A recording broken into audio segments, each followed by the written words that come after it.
and that usually puts an end to it. And Wally, with my code of conduct, the one that you think is good to a point, but not so much, that's my starting point. I address that head up, right at the beginning. And then the first one that tries to challenge it, we deal with it. And that usually puts it to rest for the greater part of the season. Al, I think you're on the right track. I think I've heard you speak to something similar, and you address situations that happen in your organization and put an end to it. But if you turn the other cheek, now it's tolerable. Now it magnifies, because if somebody else can do it, then I can do it, and then they'll do it. Bit of a rant, fellas, but that's where I'm coming from on this. I have a question, Rick. I think every coach wants to do that. That having the skill, the art of coaching to do that. It's just you're not born with it. It takes a lot of experience. Have you ever encountered, Rick, leadership above you to interfere with your approach? Have they interfered with it? Have you had to deal with them? Because I think the ability to make what you're saying happen will rest with the elected volunteer board of any association. Have you had to deal with those issues, or was your generation of coaching like mine? That's the way we were brought up, and it was easy to reinforce. No, I coached, I've coached since the early 80s till not too long ago, so I've lived through a lot of that stuff, and I have had association executives challenge me, and I've pretty much told them that that's what we agreed to do when we started, and that's the agreement I had with our parents and players when we met at the start of the year, and I'm prepared to live through that. Pardon me. I was never relieved of a job midstream, but I wasn't invited back a couple of times either. In my last year coaching midget AAA, I cut the son of the president of the association. So I knew pretty much after that I was done at the end of the year anyways. Yeah. But that didn't faze me. I mean, I'm not bragging or anything. I'm just saying that's the way I operate. And if I can't function that way, then I can't do the job to the best of my ability, in which case I shouldn't be here. And we have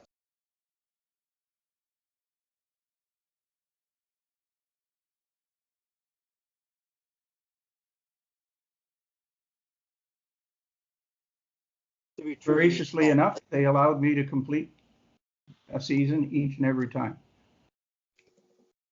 But you do have to have the wherewithal, Wally, I'll use my word, Yeah. to be that bold and be that upfront about things. Well, you have to be true to yourself, I think, Rick. Exactly. Like I often say that our world has become a fast food world. We want as much as we can get, as cheap as we can get it, as fast as we can get it, with the least amount of resistance and the least amount of confrontation that we can have. And our kids are being raised that way. And it's not earn what you get or put an effort forth to get something. It'll be handed to you. I know my parents wanted me to have more than they had. I wanted my kids to have more than I had, and my kids want their kids to have more than they had. And that's just that's nature. And I think we've gone so far the other way where kids don't have to earn things. Now the parents provide, right? Not only that, they fight their battles for them. It's it's unbelievable. I don't know where we're headed with this. I mean, and as a coach, sometimes I think the coaches are afraid to speak up for what they believe because now they're going to have a confrontation with a parent, and they don't want to have a confrontation with a parent. Agreed.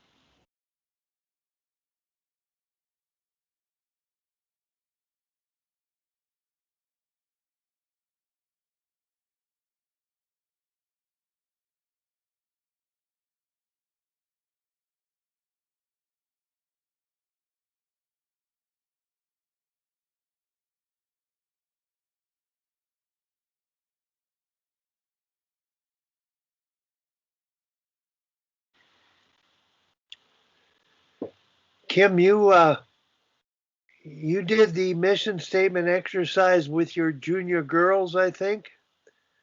And you Yes. said that one of the girls, if you can recall that story, brought it up at the supper table Now that girl would have been 16 or 17, and it blew the parents and the brother away, or the family away, the discussion that she had. Do you recall sharing that story? Sure. Well, we went through it in a pretty stepwise approach because we did it during a pandemic, so we couldn't necessarily get everyone in the room and do it sort of all in one shot as we might have liked to. So, we did something very similar to what I went through with you, Wally. Um, as a team in person, but then very quickly got shut down. So it became sort of more of a virtual thing. But as we were working through it, one of the players who has actually played for me for a while. This was the first time we sort of did this where I didn't dictate to them what our mission and values were. Like we came upon it together. And she was talking about it at dinner, and her parents were struck by the fact that I'd coached her for 4 or 5 years and she'd never really been as passionate or as take as much ownership of the identity of the team as she did in this year. And it's because they were part of it, and they helped us create it. We weren't able to include the parents in the process, mostly because of the COVID scenario. But they really felt a completely different degree of ownership. And when I used what they agreed upon in emails or in front of them on the ice, their posture changed, the way their eyes looked changed. Everything changed when I used, that agreed upon mission statement or phrasing in practice. So it had a tremendous effect, and it wasn't like I was saving them from a bad culture. Like we had a pretty good culture going into doing this. It wasn't like that was necessarily a weak spot of ours. But it was completely different when they were in it and choosing it for themselves versus myself and my assistant coaches choosing it and dictating it to them. So it really had a huge power, and the girls would bring it up, at home, and that's actually quite common. And the parents, often tell me that they feel like their daughters are teaching them when they're being coached by me as well. So I guess hopefully all for the good. Thank you very much for that. It gives me some new life trying to pursue that exercise, because I've approached Hockey Alberta to pilot that project in a formal way. I wanted their approval to do it with all the course conductors of clinics. And if I don't get that approval, I've really been working behind the scenes on it in a very politically correct manner. And if I don't get approval, I'm going to do it independently. And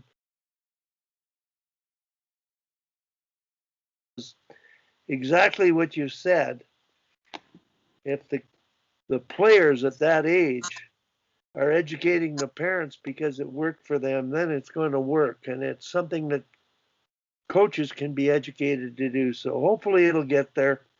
But I'm still working on it. But Rick, as usual, I've highlighted what you've said. You seem to summarize things pretty well and hit the nail on the head. And I've got tons of things to edit. We just about at 2 hours and 30 minutes. And I hope Tim Bothwell's back in town next week. And I'm not sure.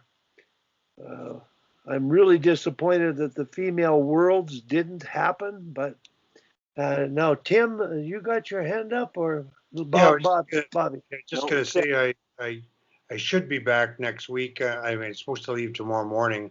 Okay. We're just waiting on word of whether Finland had approached us to see if we want to play some games next weekend. So if I don't hear before midnight tonight, then I'll be flying out tomorrow.